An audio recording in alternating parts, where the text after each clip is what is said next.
Welcome back to the Daily Thunder podcast. I'm John Napier, publisher of Daily Thunder, and I'll be your host today. Alongside me is Daily Thunder beat writer Brandon Rahbar. Brandon, how are you today?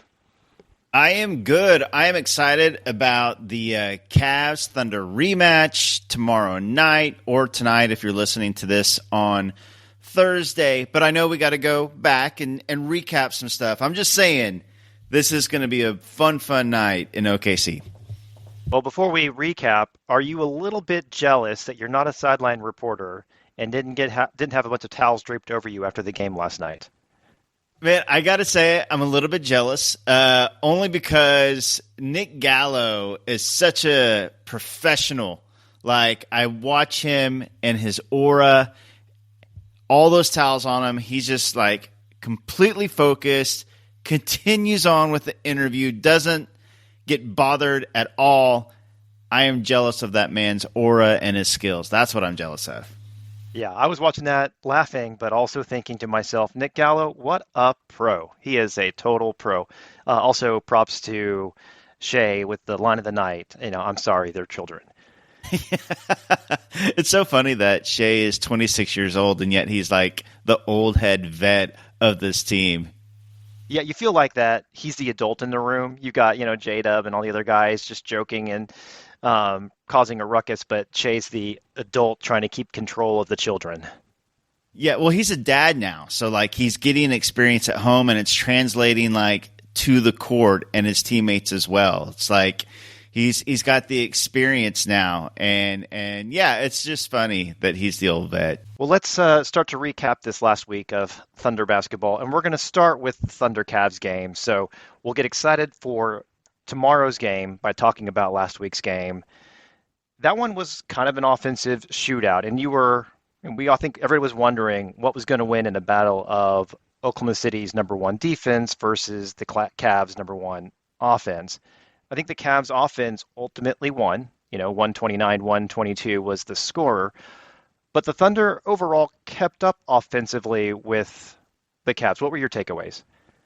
Yeah, I think that's what it was. My takeaway really was just like how closely matched these two teams were. There were 30 lead changes and 8 ties in this game. So, this was kind of like a 50-50 game until the last couple of minutes, and the Cavs just kind of executed better down the stretch and hit some more shots than the Thunder did down the stretch. That said, though, the Thunder are still I hate to do the asterisk thing because, while the Thunder are winning all these games, they had won 15 in a row. You hate to, like, their first loss be like, well, but you do kind of have to put a well in when you're talking about missing Chet and missing Caruso, 2 incredibly huge pieces of this Thunder puzzle. So to me, the takeaway is like, hey, the Cavs have been the other best team in the NBA this season, and the Thunder were like going back and forth with them all game on the road where Cleveland has been dominant at home without Chet and without Caruso. So to me, that's pretty telling about this Thunder team that you can be down those two guys, taking on the other best team in the NBA at their place and be that close. And I thought the third quarter was a lot of fun. I think as a fan of basketball and an NBA fan, you have to appreciate the play in that quarter. Wasn't a defensive struggle. The Thunder scored 43, the Cavs 41. It was a back and forth game. I think punches were being thrown metaphorically in the scoring column. But that was a lot of fun. And that maybe was a chance for the Thunder if they could lock down a little bit more defensively. Maybe they could have built a little bit of the lead, but neither team could stop the other team. Yeah, which is, it's so funny because we've kind of become so used to and accustomed to this Thunder team just shutting other offenses down. Especially tends to be one quarter or one half where the Thunder just turn the ball over on the other team and at least all these fast break points, and the other team just cannot score. They can't break 20, and that just did not happen against this Cavs team. I will say, though, the Thunder and Lou Dort especially shut down Donovan Mitchell, which I think is pretty promising and encouraging for this rematch. I mean, they got points everywhere. I mean, they had 7 guys in double digits. And, of course, Ty Jerome had his revenge game. He went 6 of 7. He hit, like, kind of all these defended mid-range floaters. So Ty Jerome was really good, but it was kind of a balanced scoring night. Their bigs really had big nights. 25 from Jared Allen, 21 from Evan Mobley, and that's why I hate to go back to Chet, but I think this is a different game with Chet Holmgren in the mix. Isaiah Hartenstein obviously is important in this matchup, and I think will be important in this rematch. But yeah, that was a great quarter of basketball. The third quarter, 43-41. The Thunder outscored the Cavs in that third quarter, which is just that is so many points, and you're just not used to seeing that from this defense. Yeah, and I did want to bring up the Mobley Allen tandem that the Cavs had on the inside. To me, it kind of created flashbacks to the Mavericks series in the playoffs last year, where the Mavs bigs were controlling the inside. They were getting lobs. It was kind of tough to get rebounds. And the Thunder had Chet then. They didn't have Chet here. And would that be a situation where the Thunder, if they have Holmgren, would play Ihart and Chet side by side to combat that? Yeah, I think so. We've talked so much, not just us, everybody's talked so much about, what are the Thunder going to look like when they have both Chet and Hartenstein on the floor? Will there be 48 minutes of rim protection? And I think that's the plan. I think that one of those guys pretty much will be out there at all times. Sure, the Thunder can throw a small ball out there with Kenrich Williams or Jay Will at times, and maybe they will. But for the most part, one of those guys will be on the court at all times. But both of those guys will be on the court together a lot of times as well. And I think in particular against Jared Allen and Evan Mobley, we'll definitely see a double bigs lineup from the Thunder. Isaiah Hartenstein was only a -2 in 31 minutes. So, one game sample size, plus minus, you can't take a whole lot from. But Hartenstein did have 18 points, 11 rebounds, and 8 assists, a near triple-double. I thought he played really well, and the Thunder were, right there with them when Hartenstein was on the court. Kenrich Williams, he's been great this season, and I think he's been a huge key for the small ball lineups, but he played 13 minutes and was a -9. So I think that's kind of telling as far as this particular matchup and what a difference Chet would make as opposed to Kenny Hustle in those lineups. What about not having Caruso? Do you think he could have made a difference in this game? I do. When the Thunder traded for Caruso, one of the talking points was, the scalability of Alex Caruso and how he could defend, power forwards even. And we saw him defend KD at an elite level last year. And I do think, even though he's a guard, we've seen him even play center some for this Thunder team. We saw him play a lot at the 4, defending the 4 at least, with the Bulls last season and with the Thunder this season. Ideally, he's a 1, 2, or 3. But Caruso does have that scalability, and I think just kind of the chaos that he brings on the defensive end. And, when you can put Lou Dort on Donovan Mitchell, and then you can put either Kaysen or Caruso on Garland, and you can when you have the perimeter defenders that the Thunder do, it makes life easier for the bigs. And so I think that adding Caruso back into the mix, whether he's guarding a 4, whether he's helping with the size or not, he's helping with the perimeter defense and the point of attack defense, and that in turn will help the defense on Mobley and Jared Allen because it makes life a little bit easier for the bigs, even if he's not playing as a big. So yes, I think adding Alex Caruso is a big swing factor for the rematch, and obviously playing at home in OKC where the Thunder have been dominant this season. And you mentioned Ty Jerome had a great game for the Cavs, kind of out of nowhere. He was hitting everything. Was there some kind of revenge factor? What was up with Ty Jerome having this kind of game? Credit to Ty Jerome. He's been really good for the Cavs this season. And, he was kind of an alumni of the Thunder rebuild. So I think it's cool to see all these guys like Ty and like Jeremiah Robinson Earl, Lindy Waters, all these guys that were a part of the Thunder rebuild going to places and having a role. And he's been really good with the Cavs.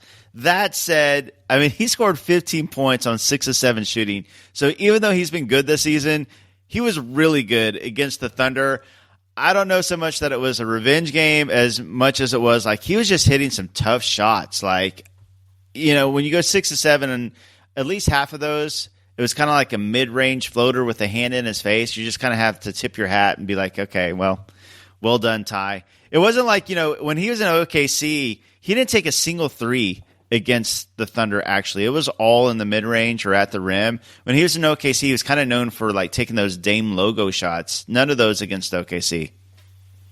Well, what also was interesting to me is, and why I bring up the fact this might have been a revenge game, is he was hunting for his shot. I mean, he's not a high volume scorer. He doesn't score in double figures all that often. And you look at his stats, and he has many games where he's 2 points, 0 points, whatever. But he was looking to shoot the ball. Yeah, he was. He was. And I mean, he shouldn't be mad at the Thunder. I mean, I remember when he was in OKC, like he and Shea were pretty tight. I remember Shea was asked once who the best, pure shooter in the league was, and he said Ty Jerome.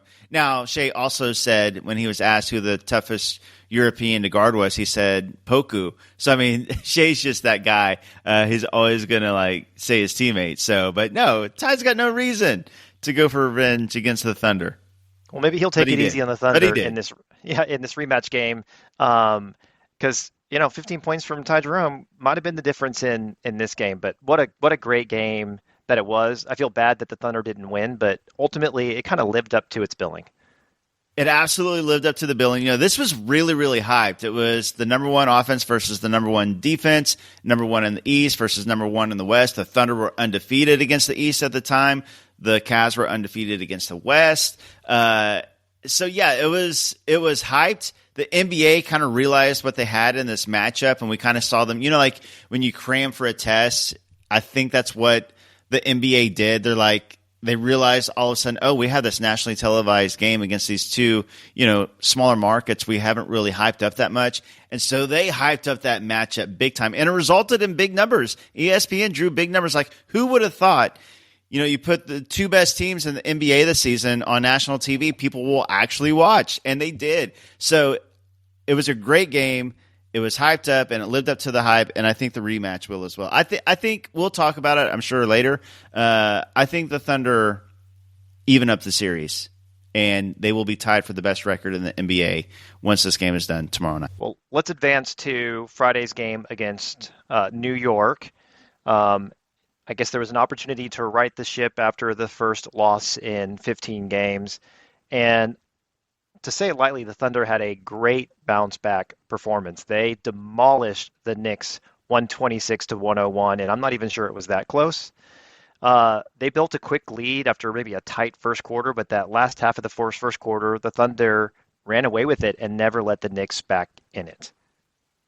Yeah, this was one of the most impressive wins of the season, I thought, for OKC. And they've had a lot of impressive wins, but, the Knicks are really good at home.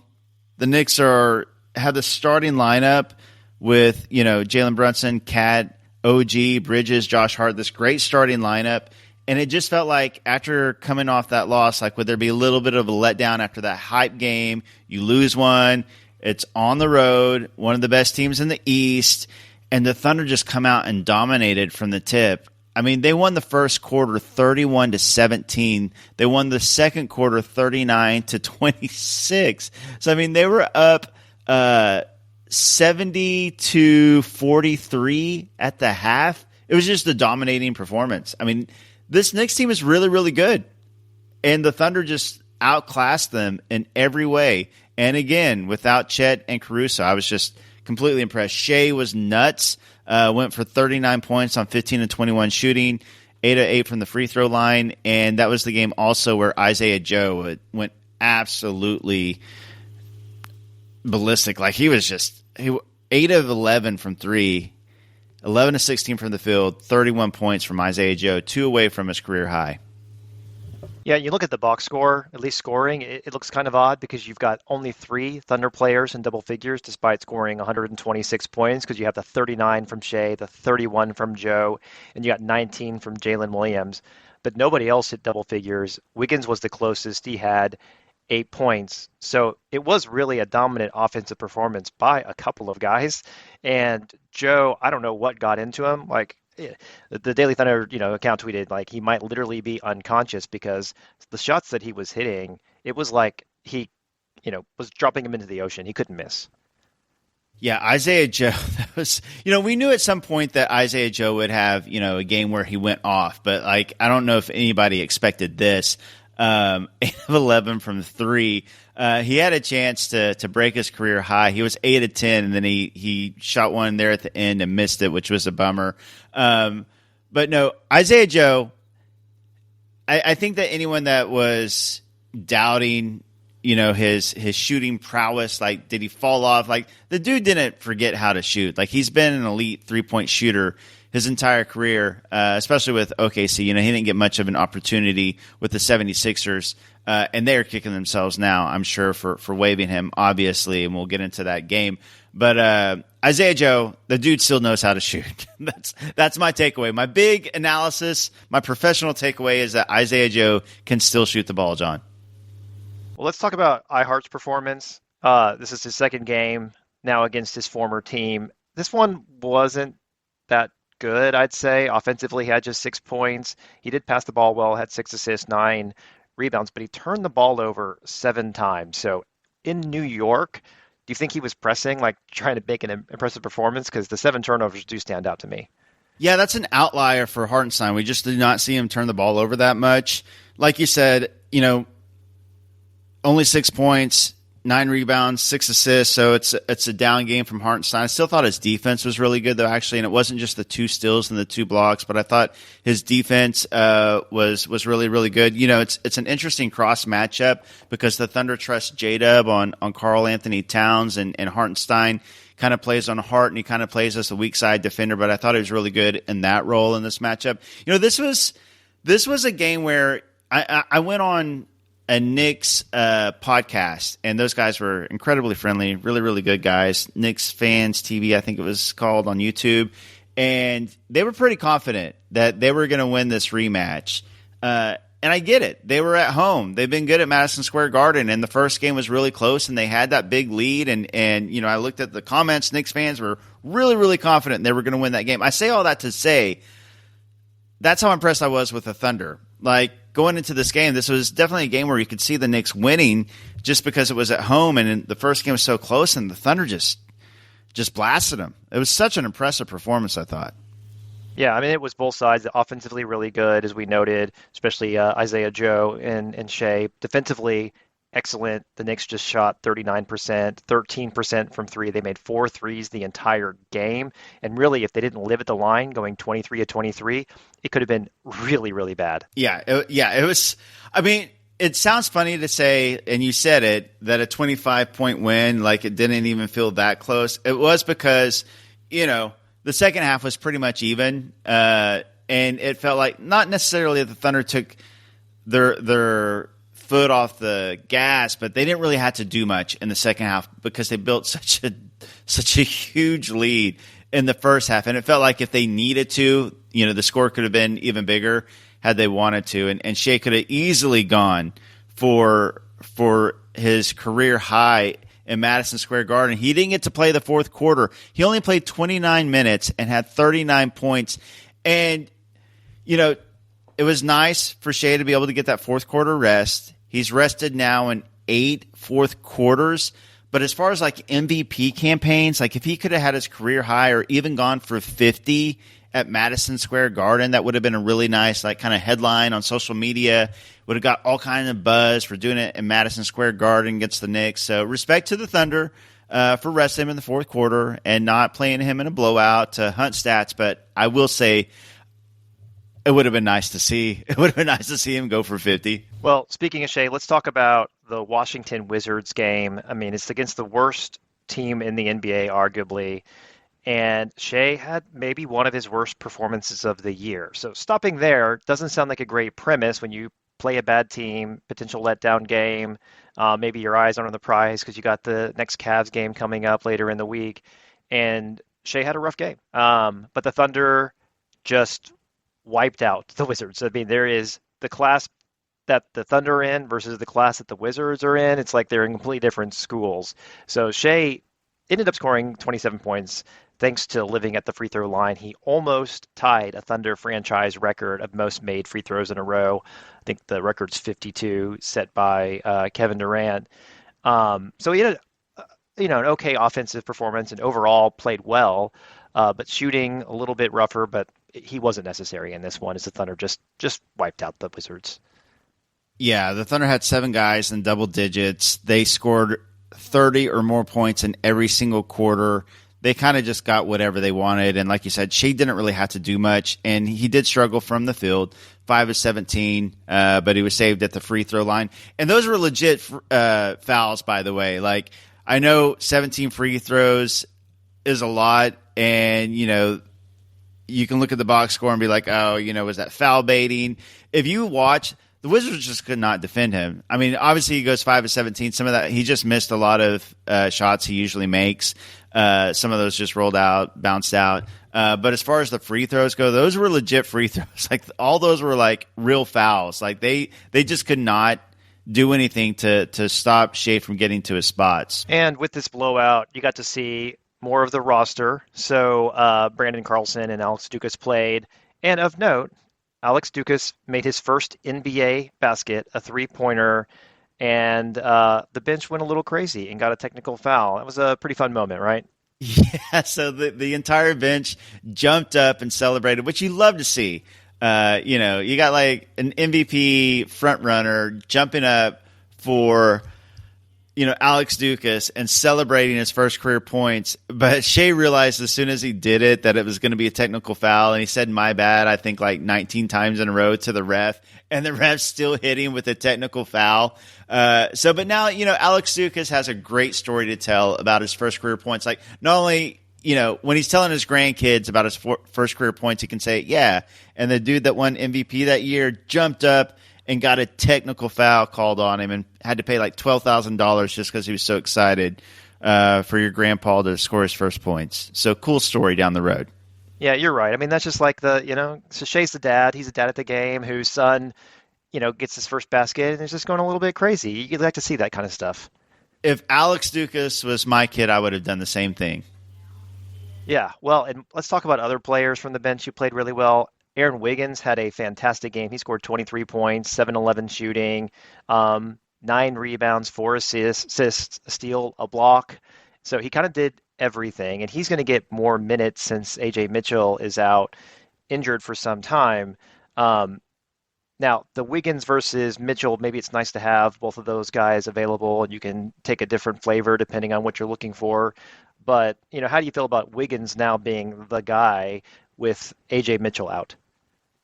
Yeah, I'm really curious to see how the minutes shake out now that Caruso's back into the fold and now that Chet is nearing a return. I still think it's going to be like All-Star break, post-All-Star break, but we can say that's near now, that's, next month.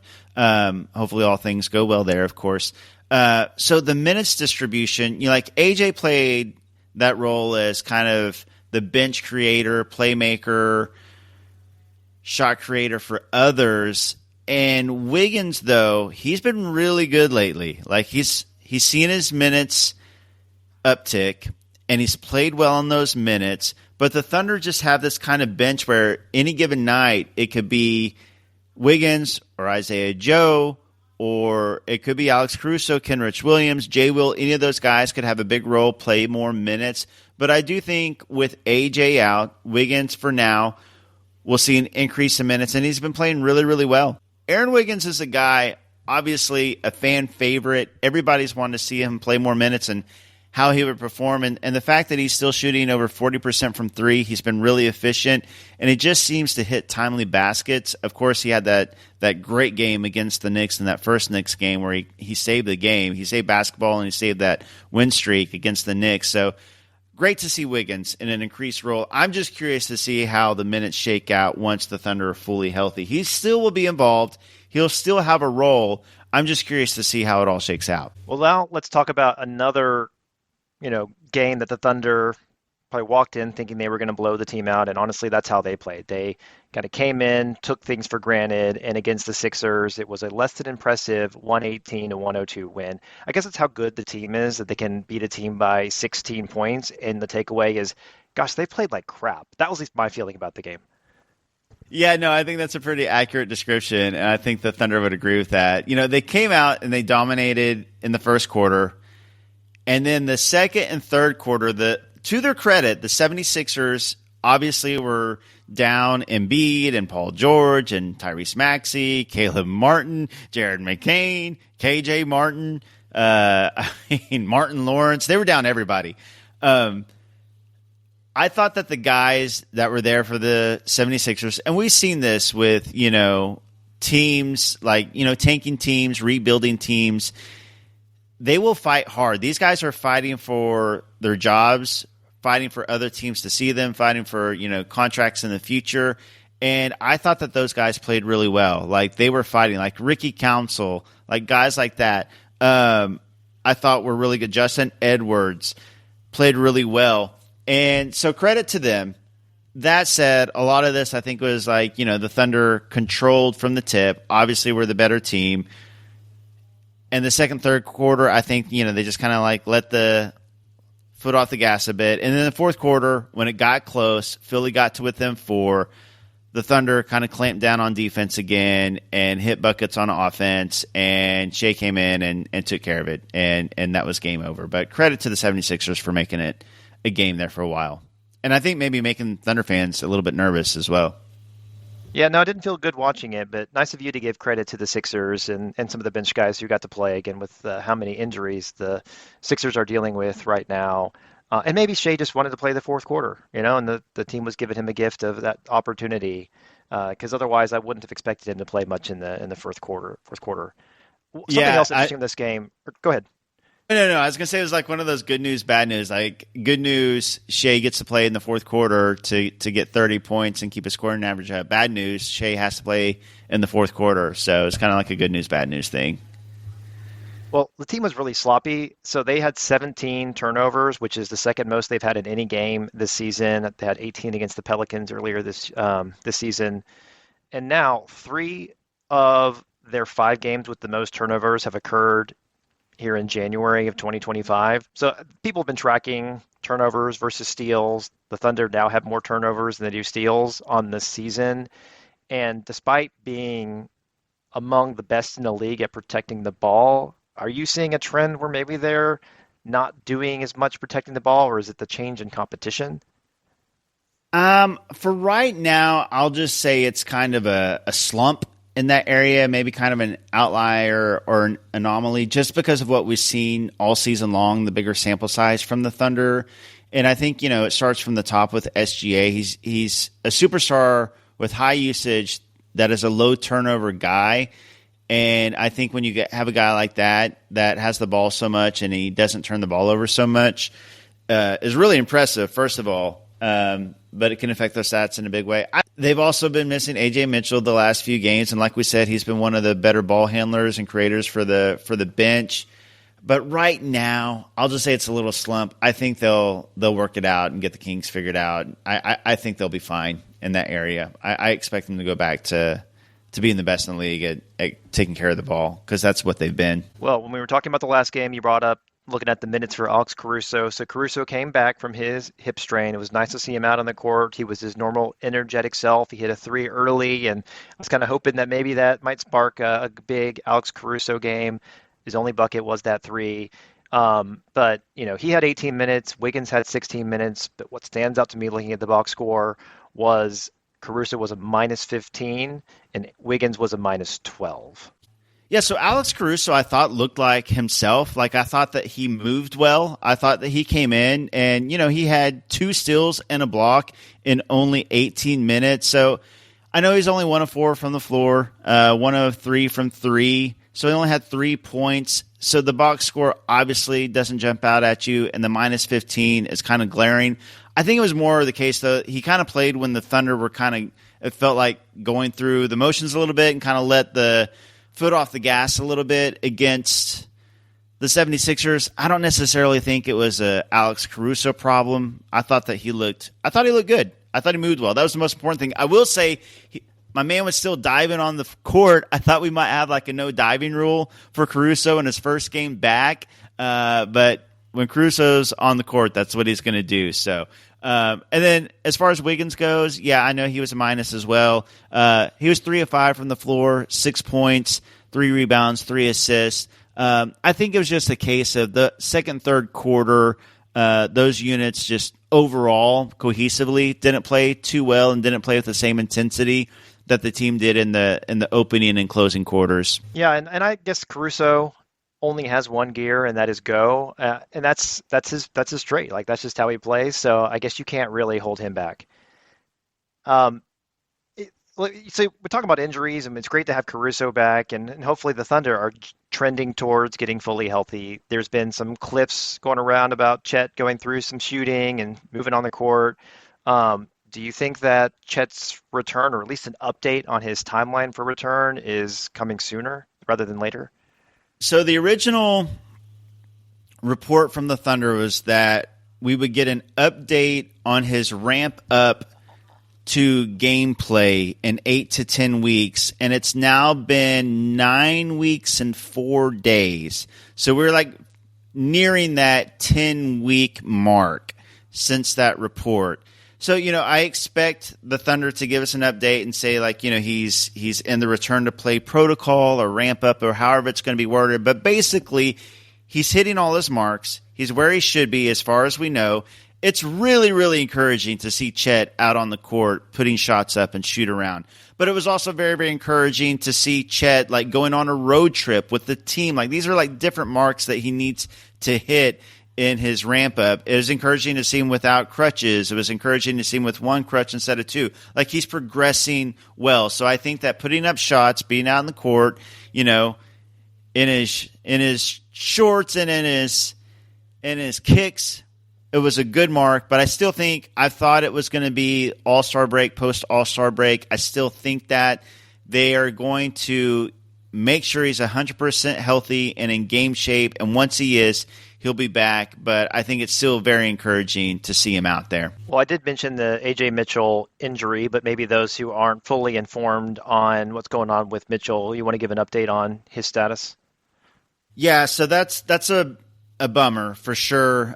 He had surgery for a turf toe sprain, and he is expected to return basically right before the playoffs.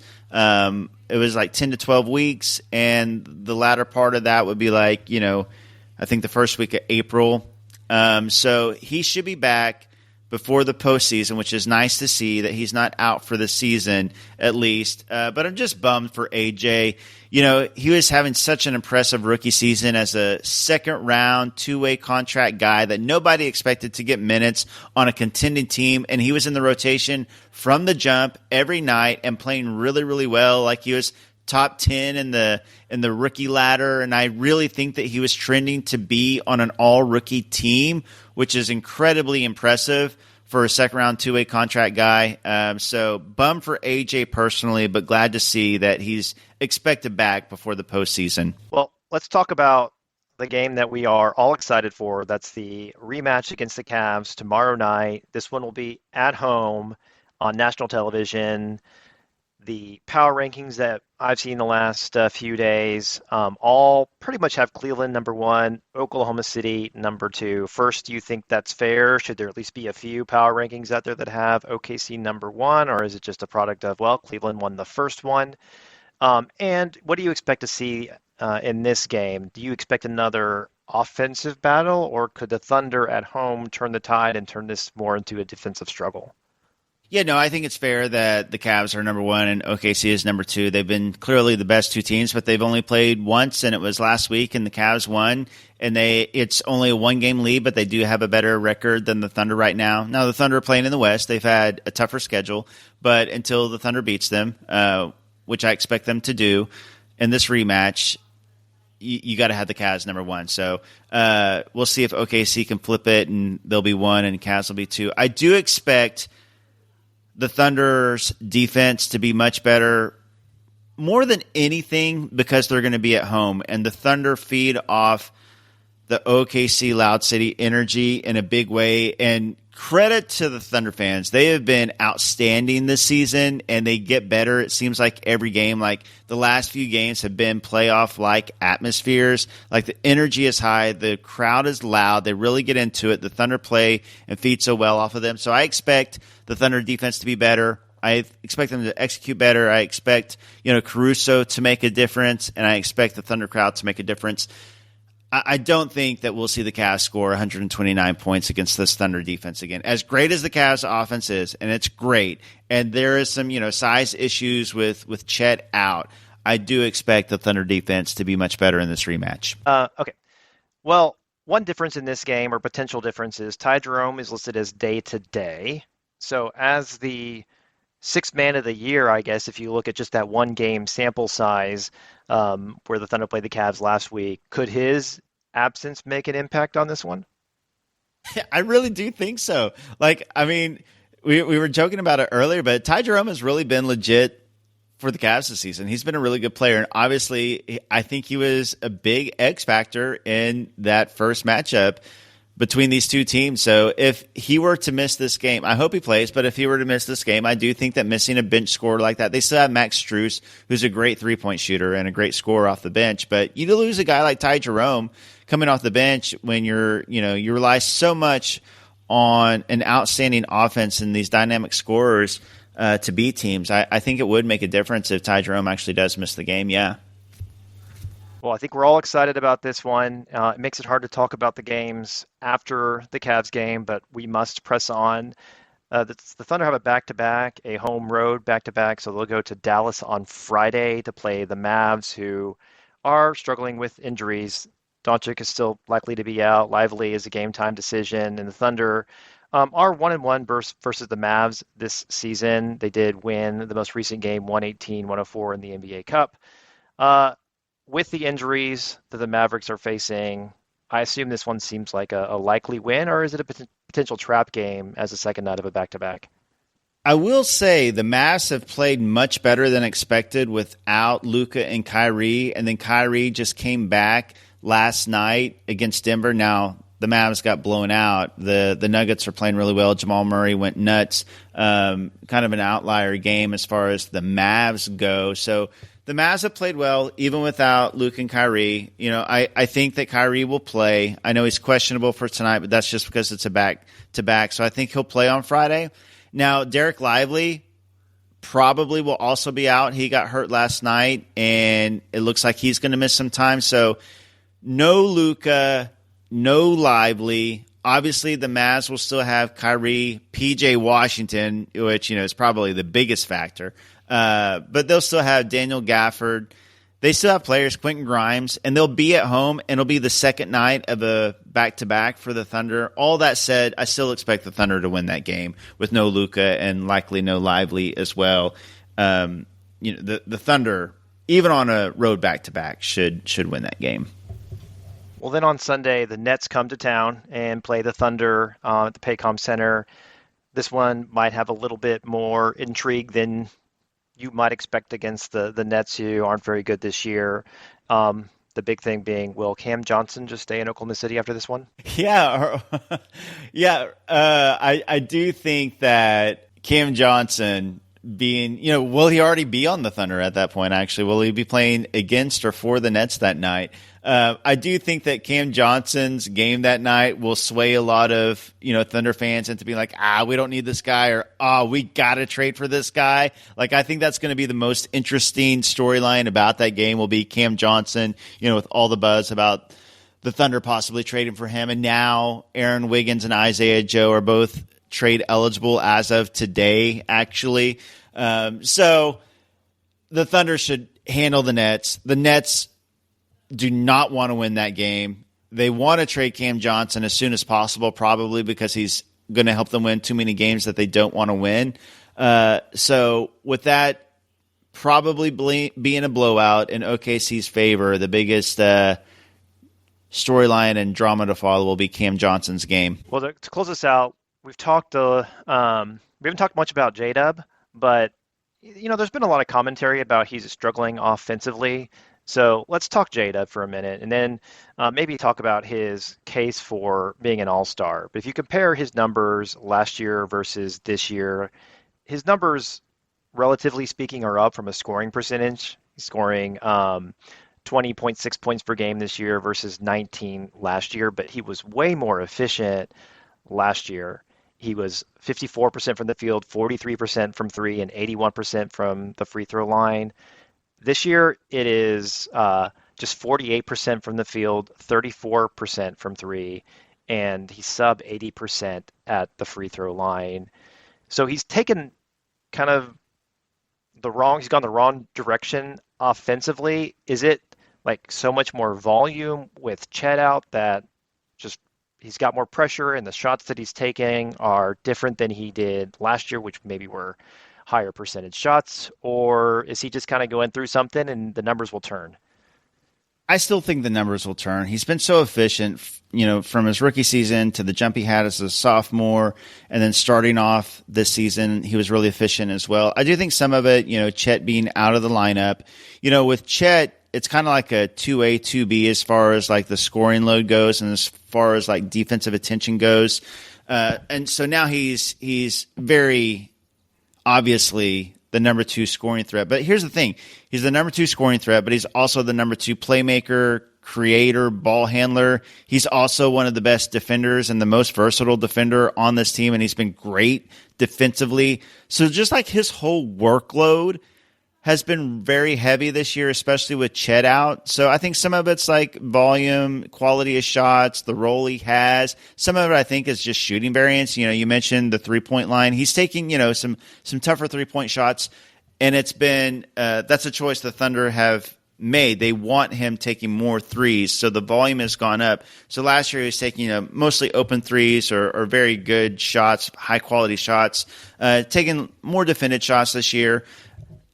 I expect the 3-point percentage to go up. He's missing some open shots. I know he's still a great shooter, and I think he's been better recently as far as his scoring goes and his efficiency goes. Like he was 8 of 15 against the 76ers. He had a down game against the Wizards, just like Shea did. He was only 4 of 13, but he was 8 of 16 against the Knicks. He was 9 of 17 against the Cavs. So I think that it's, we see signs of him getting his efficiency back. I expect it to be better. I think J-Dub has been an all-star this year, and I think it's all the reasons that I'm talking about, because he's a 21-point guy on the number 1 team in the West, and it's not just the number 1 team. Like, there's a huge gap between the Thunder and the Rockets, Grizzlies, and Nuggets, and he's been the number 2 guy in every area, not just scoring, playmaking, and the defensive versatility, even playing like small ball center for 6 games while Chet and Hart were both out. I think J-Dub has been really, really good this year. And the only thing is, his 3-point percentage is down so much from last year. If that creeps back up to like 37, 38%, I think that we look at his season in a whole new light, and his efficiency will go up a lot. Well, as you sit here today looking at his numbers and really I think his evolution as a better two-way player, because he's become one of the Thunder's best defenders, I agree he probably deserves to be considered as an all-star, but what would you give the percentage likelihood that he makes the team?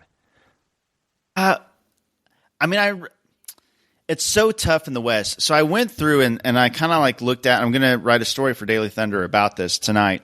And I kind of went through and did my initial research, and it's going to come down to a few guys, and he is one of the – I will say 50-50. That is such a straddling the fence answer, but there are certain locks and there are certain guys on the fence. There are going to be snubs for sure. I'm trying to find my list. Can you tell I'm stalling while I'm trying to look? I had a list out, and I cannot find it. Here it is. Okay, so 4 guards, SGA, Curry, and Ant are locks. 6 backcourt guys, Jokic, LeBron, KD, Anthony Davis, and Wemby are locks. 2 wild cards. Okay, so you got 1 guard, 1 backcourt guy, and 2 wild cards. 4 spots. Those 4 spots are going to go to 4 of these guys: Kyrie, Ja, James Harden, Jaren Jackson Jr., Şengün, De'Aaron Fox, Domantas Sabonis, or J-Dub. So you got 8 guys for 4 spots, so it's literally, to me, a 50-50 shot. Yeah, and that list is a tough list to break into. I mean, there's a lot of really good players on that list. There is. There's a lot of really good players. There's a lot of big names. I mean, like, there's some, like, superstars on this list. Kyrie, Ja, James Harden, those are superstars. You got young up-and-comers. Like, well, they want to reward Şengün for the Rockets being number 2 in the West, and they want to give a spot to one of those Rockets guys. I mean, that makes sense. I get it. De'Aaron Fox and Sabonis both having great years statistically. The Kings have been hot lately, but, they're still lower down in the West standings, and maybe they kind of cancel each other out. The Grizzlies have been great, and he's a superstar. Luka being out is big. It opens up a spot. I think the Thunder being number one in the West for the second year in a row and still only having one All-Star, maybe rewarding the number one team in the West, and possibly by the time the All-Star game comes, the number one team in the NBA. And especially when you look at the fact that, on the defensive side, he is playing at an all-defensive level. He's averaging 21, 6, and 5, and 1.8 steals, and playing all defensive level defense for the number one team in the West. That's a really, really good argument. I agree. And that's a great way to close this one out. So that's all the time we have for today. Thanks for tuning in to the Daily Thunder podcast. I'm John Napier, host of the podcast. He's Brandon Rahbar, Daily Thunder beat writer. If you enjoyed the show, make sure to subscribe to the podcast on your favorite podcast app so you get an alert when we have a future episode. And if you like what you're hearing, do us a favor and leave us a rating and review wherever you get your podcasts. And we'll be back in your feed soon.